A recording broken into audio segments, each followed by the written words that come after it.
గత దినమునైతే షారోన్ వాక్యం చెప్పింది కదా మనకి. షారోన్ సిస్టర్ వాక్యం షేర్ చేసుకున్నారు కదా.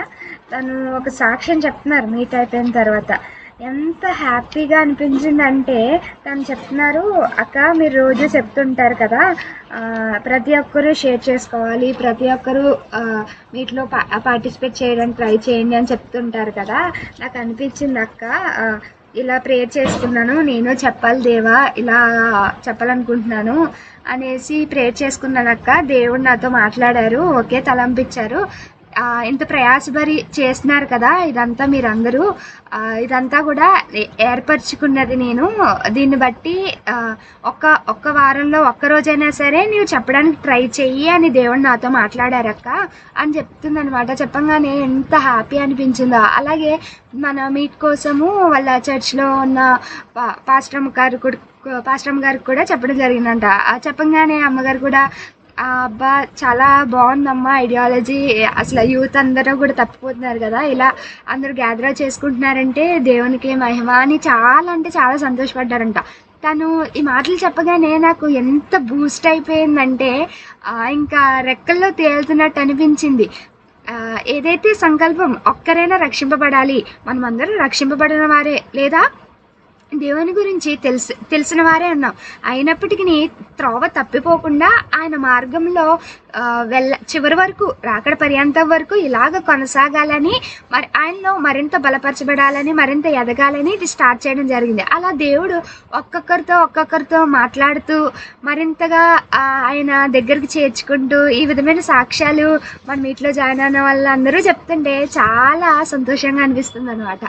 అయితే నేను చెప్పేది ఏంటంటే మీరు కూడా ట్రై చేయండి, దేవుణ్ణి అడగండి, ప్రార్థించండి, దేవా ఇదిగో ఈ విధంగా మీట్లో నీకు సమయాన్ని కేటాయిస్తూ నేను జాయిన్ అవుతున్నాను, అయితే నా పార్టిసిపేషన్ కూడా ఉండేలాగా నేను కూడా పాట రూపంలోనో లేదా ప్రార్థన రూపంలో లేదా వాక్య రూపంలో ఎలాగైనా సరే నీ పనిలో వాడబడాలి. బయటకెళ్ళి పెద్ద పెద్ద ప్రసంగాలు చేసి సువార్థికులుగా మనం ఉండలేకపోయినా అట్లీస్ట్ ఈ విధంగా అయినా కూడా దేవుని వాక్కు చెప్పడానికి ఆసక్తి కలిగిన వారుగా ఉండాలని నా ఆశ అనమాట. సో ప్రతిదీ కూడా మనం అనుకుంటే మనం చేసేది కాదు. ఇన్ని డేస్గా 70 డేస్గా ఒక్కడే కూడా మిస్ అవ్వకుండా ఈరోజు మనము ఇలా కంటిన్యూ చేస్తున్నాము అంటే అంతా కూడా దేవుని కృప. ఒకవేళ దేవుని సహాయము, దేవుని తోడే మనతో లేదనుకోండి, 70 డేస్ నడిపించాలంటే మన వల్ల కానే కాదు. దేవుడు మనతో ఉన్నారు, మన మీట్లో ఉన్నారు, నడిపిస్తూ తీసుకెళ్తున్నారు అలాగా. కాబట్టి ఈ మీట్ని బట్టి, షారోన్ సిస్టర్ చెప్పిన సాక్ష్యములు బట్టి, అలాగే మన మీట్లో జాయిన్ అయిన అనేక మిత్రులు చెప్పిన సాక్ష్యములు బట్టి దేవునికి మహిమ కలుగును గాక. ఆమేన్. అందరూ ఒకసారి ఆమేన్ చెప్దామా? ఆమేన్. అయితే ఈరోజు వాక్యంలోనికి వెళ్దాం. మనము నిర్గమాకాండము 31వ అధ్యాయము 1 నుంచి 5 వచనములు కనుక మనం చూసినట్లయితే, నేను సమయం తక్కువ ఉండడం వల్ల డైరెక్ట్ చెప్పేస్తున్నాను, ఒకసారి మీరు చూడండి. నిర్గమాకాండము 31వ అధ్యాయం 1 నుంచి 5 వచనములు. 5 వచనంలో చూసినట్లయితే మనకి 2వ వచనంలో కనబడుతుంది, నేను యూదా గోత్రముల్లో హూరు మనుమడును ఊరు కుమారుడనైన బెసాలేలు అను పేరు గల వాణిని పిలిచి తిని. దేవుడు అంటున్నారు అనమాట ఇక్కడ. నేను వాళ్ళ హిస్టరీతో, ఫ్యామిలీ హిస్టరీతో సహా దేవుడు చెప్తున్నారు. ఊరు కుమారుడును మూరు మనమడును అని హూరు మనమడును ఊరు కుమారుడునైనా బెసాలేలును నేను పిలుస్తున్నాను అని దేవుడు చెప్తున్నారు. ఎవరికి? మోషేకి చెప్తున్నారు. అయితే ఈ బెసాలేలు అనే పేరు గల వ్యక్తిని దేవుడు ఎందుకు పిలుస్తున్నారు అని మనం చూసినట్లయితే, అసలు ఈ బెసాలేలు ఎవరు, అసలు ఇతన్ని పిలుచుకోవడానికి గల కారణం ఏంటి, అసలు మోషేకి ఇతని గురించి ఎందుకు దేవుడు చెప్తున్నారు అన్న ఈ విషయాలన్నీ కూడా మనం ఒకసారి క్లుప్తంగా గనక ఈ రోజున ధ్యానించినట్లయితే దేవుడు మనతో ఒక మాట చెప్తున్నారు అనమాట. ఫైనల్ కన్క్లూజన్లో ఆ మాట ఏంటి అనేది మనం చూద్దాం. అయితే ఈ బెసాలేలు అనేవారు ఎవరంటే, దేవుడు కానానుకి తీసుకువెళ్తున్నారు కదా ఇజ్రాయేలీలు అందరినీ కూడా ఐగుప్తు నుంచి విడిపించి. ఆ ప్రయాణికుల్లో ఈ బెసాలేలు అనే వ్యక్తి కూడా ఒకరే అన్నారు. అసలు ఎంతమంది ప్రయాణిస్తున్నారు ఐగుప్తు నుంచి కానాన్ దేశానికి చెప్పాలంటే సుమారు ఒక 20 లక్షలు పైన 20 లక్షలకు పైనే ఆ కానాన్ దేశానికి ప్రయాణిస్తున్న వారు అన్నారు. అయితే అన్ని లక్షల మందిలో కూడా దేవుడు ప్రత్యేకంగా ఎవరిని పిలుస్తున్నారు? బెసాలేలు అని పేరు గల ఒక వ్యక్తిని దేవుడు పిలుచుకుంటున్నారు. అయితే బెసాలేల్ని దేవుడు పిలుచుకోవడానికి గల కారణం ఏమిటంటే దేవుని యొక్క మందిరమును నిర్మించడానికి, లేదా దేవుణ్ణి ఆరాధించడానికి ఒక స్థలమును ఏర్పరచడానికి బెసాలేలు అనే వ్యక్తిని దేవుడు పిలుస్తున్నారనమాట. ఈ దేవుడు బెసాలేల్ని ఎందుకు పిలుచుకున్నారు? అన్ని లక్షల మంది జనాంగాన్ని నడిపిస్తున్న మోషేని ఎందుకు ఏర్పరచుకోలేదు దేవుడు? లేదా అన్ని లక్షల మందికి యాజకులుగా నియమించిన అహరోన్ని దేవుడు ఎందుకు ఏర్పరచుకోలేదు అని మనం ప్రశ్నించుకున్నట్లయితే, దేవుడు బెసాలేల్ని ఏర్పరచుకున్న వ్యక్తిగా బెసాలేలును మనం చూస్తున్నాం. అయితే మనము ఈ రోజున ఎందుకు పనికిరాని వారుగా ఉండొచ్చు, లేదా వట్టి పాత్రలుగా ఉండొచ్చు, లేదా మనమే అనుకున్నచ్చు నాలో ఏ టాలెంట్ లేదు, లేదా నేను అసలు దేనికైనా యూస్ఫుల్ అవుతానా, లేదా ఏ విషయంలో అయినా ఒక సక్సెస్ చూడగలరా అన్న ఈ నిరుత్సాహం కలిగి ఉన్నామేమో ఈ రోజున. నీవు వీటన్నిటిని బట్టి నీవు నిరుత్సాహపడకు. దేవుని యందు నిలకడగా ఉండి, దేవుని యందు స్థిరంగా నిలిచిండి ప్రార్థన చేయి. ఆయన తప్పక నిన్ను ఏర్పరచుకుంటారు, పిలుచుకుంటారు. ఎలాగైతే దేవుడు 20 లక్షల మంది జనాంగంలో బెసాలేల్ని ఏర్పరచుకున్నారో, ఆ విధంగానే ఈ రోజున భూలోకంలో ఉన్న సమస్త జనుల కంటే అత్యధికముగా ఎంతో గొప్పగా నిన్ను కూడా దేవుడు వాడుకుంటారేమో, లేదా నిన్ను కూడా పిలుచుకుంటారేమో. దేవుడు ఎప్పుడు పిలుచుకుంటారు? నీవు ఆయన యందు విధేయులై ఉన్నప్పుడు. అయితే బెసాలేలుకు అని పేరుకి అర్థం కనుక మనం చూసినట్లయితే, దేవుని నీడలో నివసించి ఉన్న వ్యక్తి, లేదా దేవుని నీడలో నివసిస్తున్న వ్యక్తి అని అర్థమంట. అయితే మనం కూడా ఈరోజు ప్రశ్నించుకోవాలి, మనము దేవుని నీళ్ళలో నడుస్తున్నామా, లేదా మనలో ఏ టాలెంట్ లేదు అని నిరుత్సాహపడుతూ దేవుని యొద్ద కాకుండా మన లోకంతో తిరిగి వెళ్ళిపోతున్నామా అని చూసుకోవాలి. అయితే బెసాలేలుకు ఉన్న 3 ప్రత్యేక విషయములు కనుక మనం ఈరోజు ధ్యానించినట్లయితే, మొదటిగా నిర్గమకాండము 31 అధ్యాయము 2వ వచనంలో చూసినట్లయితే, దేవుడు బెసాలేల్ని ఎందుకు ఏర్పరచుకున్నాడు అంటే, తన పితరులను బట్టి మనం చూస్తున్నాం. ఊరు మనముడు, ఊరు కుమారుడు అని చూస్తున్నాం ఈ వచనంలో. దేవుడు వాళ్ళ పేరెంట్స్, గ్రాండ్ పేరెంట్స్ కూడా గుర్తు చేసుకుని బెసాలేల్ని దీవిస్తున్నారంటే మనం చూడాలి ఇక్కడ. అంటే మన తల్లిదండ్రులు చేసిన భక్తి, లేదా మన గ్రాండ్ పేరెంట్స్ చేసిన భక్తి మనకి ఎలా ఉంటుంది? ఆశీర్వాదకరంగా ఉంటుంది.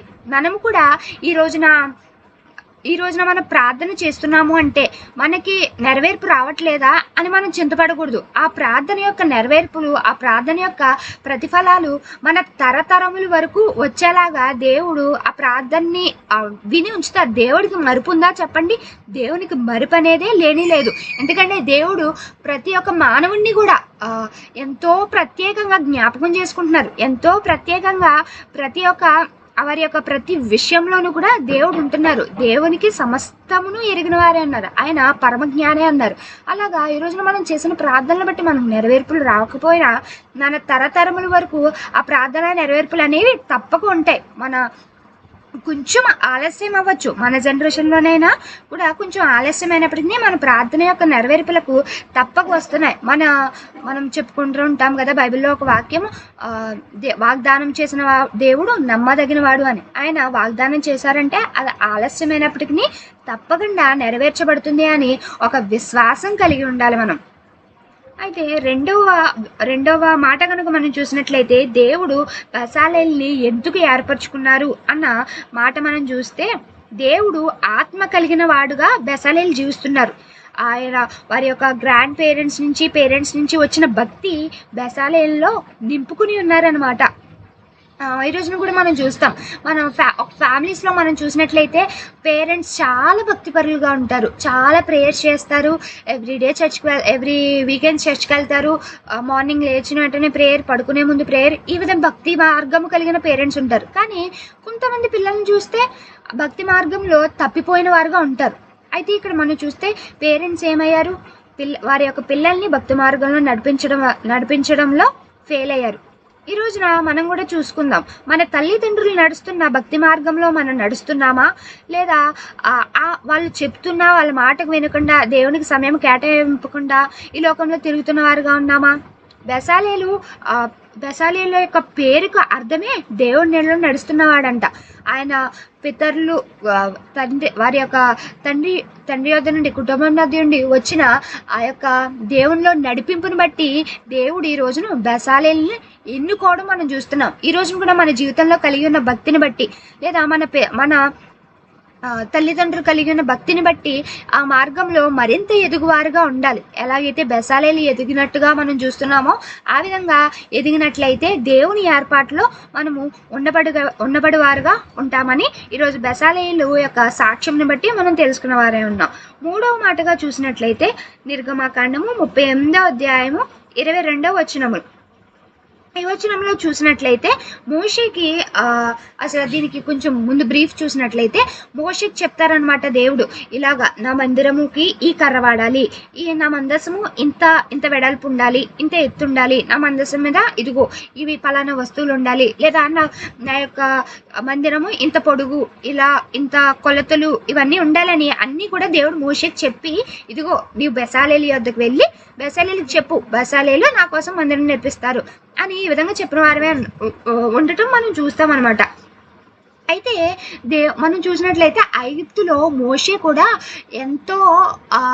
ఎన్నో నిర్మాణాలు చేసి ఉన్నారు. ఎన్నో పెద్ద పెద్ద పట్టణాలను నిర్మించడానికి ఒక ఆర్కిటెక్ట్గా పనిచేసిన వారుగా ఉన్నాం.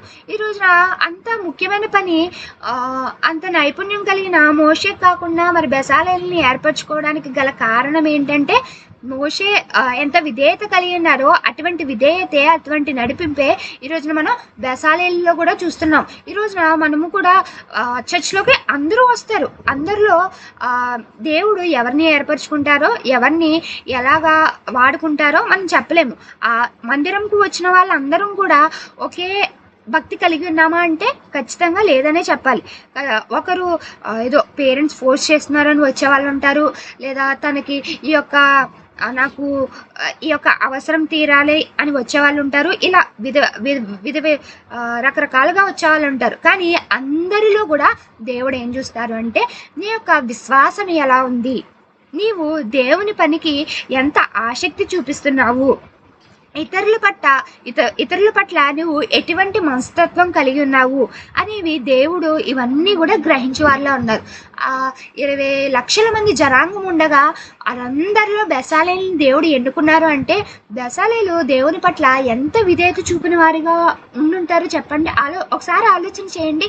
ఈ రోజున దేవుడిని ప్రశ్నిస్తారు. బెసాలేలు వంటి విశ్వాసము, బెసాలేలు వంటి ఒక విధేయత నీలో కూడా ఉందా? అలాగ నువ్వు కలిగి ఉన్నట్లయితే నిన్ను కూడా ఏర్పరచుకుంటాను, నిన్ను కూడా నేను వాడుకుంటానని దేవునికి ఈరోజు చెప్తున్నారు. బెసాలేలుకి కూడా ఎంతో నాలెడ్జ్ ఉంది, నిర్మించడంలో కానివ్వండి, లేదా ఆయా విషయాల్లో నైపుణ్యం కానివ్వండి, తెలివితేటలు కానివ్వండి, ప్రతి విషయంలో కూడా బెసాలేలు మంచి జ్ఞానం కలిగి ఉన్నారు. అయినప్పటికీ ఎప్పుడు కూడా బెసాలేలు గర్వానికి పోలేదంట, ఎప్పుడు కూడా నెమ్మది కలిగే ఉన్నారంట. ఎలాగా తను తగ్గించుకునేవాడు హెచ్చింపబడతారన్న రీతిగా అన్న వాగ్దానము బెసాలేలు నెరవేర్చబడింది సంపూర్తిగా. తనకి ఎంత టాలెంట్ ఉన్నా కానీ తను తగ్గించుకునే ఉన్నారు. ఆ టాలెంట్ని ఎవరు చూశారు? దేవుడైనా యెహోవాని చూశారు. తన టాలెంట్కి తగిన ప్రతిఫలము, లేదా తగిన ఆ యొక్క బ్లెస్సింగ్ అనేది ఆ 20 లక్షల మందిలో కూడా పేరు పట్టి, తన పితరుల పేర్లు బట్టి ఇదిగో ఇతన్ని నేను ఏర్పరచుకుంటున్నాను అని చెప్పడము మనం చూస్తున్నాం. ఈ రోజున బెసాలేలుకు కలిగిన భక్తి కూడా మనం కలిగి ఉన్నట్లయితే ఎంతమందిలో ఉన్నా కూడా దేవుడు మనల్ని ప్రత్యేకంగా ఏర్పరచుకున్న వారుగా ఉంటాం. ఈరోజు మనం బెసాలేలు జీవితం బట్టి 3 అంశాలు మనం చూసాం. ఒకటి, పేరు పెట్టి పిలువబడిన వారుగా బెసాలేలుని చూస్తున్నాం. రెండవదిగా దేవుని ఆత్మ కలిగిన వారిగా మనం బెసాలేలు చూస్తున్నాం. మూడవదిగా దేవుని ఆజ్ఞను, దేవుడు మందిరం కట్టమన్నారు కదా, సర్లే కడదాము అన్న ఒక రెక్లెస్నెస్తో బెసాలేలు చేయలేదు. సంపూర్ణంగా దేవుడిచ్చిన ప్రతి పనిని, ప్రతి ఒక్క ఆ యొక్క రిక్వైర్మెంట్ని ముందు ఏదైతే చెప్పారో, ఎంత పొడుగు ఎంత వెడల్పు ఉండాలో ప్రతి దాన్ని కూడా టేక్ కేర్ చేసి దాన్ని సంపూర్తిగా నెరవేర్చడం చూస్తున్నాం. దేవుడు ఏర్పరచుకున్న తర్వాత, మనల్ని పిలుచుకున్న తర్వాత ఆ ఆ పని మనం ఎంత క్వాలిటీగా చేస్తున్నాం అనేది కూడా మనం ఒకసారి ఆలోచన చేసుకునే వారిగా ఉండాలని బెసాలేలు జీవితాన్ని బట్టి మనం చూస్తున్నాం. ఈరోజు వాక్యం విన్న మనం అందరం కూడా బెసాలేలుగా మార్చబడాలి, దేవునిలో నడిపింపబడిన వారుగా ఉండాలి అని దేవుడు ఈ రోజున మనతో ఈ వాక్యం సెలవిచ్చిన వారుగా ఉన్నాం. కాబట్టి మనం కూడా బెసాలేలు వంటిగా వారిగా మార్చబడాలి, దేవుని చిత్తంలో పిలువబడిన వారుగా ఉండాలని దేవుడి వాక్యము మనతో చెప్పి ఉండగా, ఈ వాక్యమున్న వారందరికీ దేవతి దేవుడు నిండు దేవులను అనుగ్రహించును గాక. ఆమేన్. Thank you.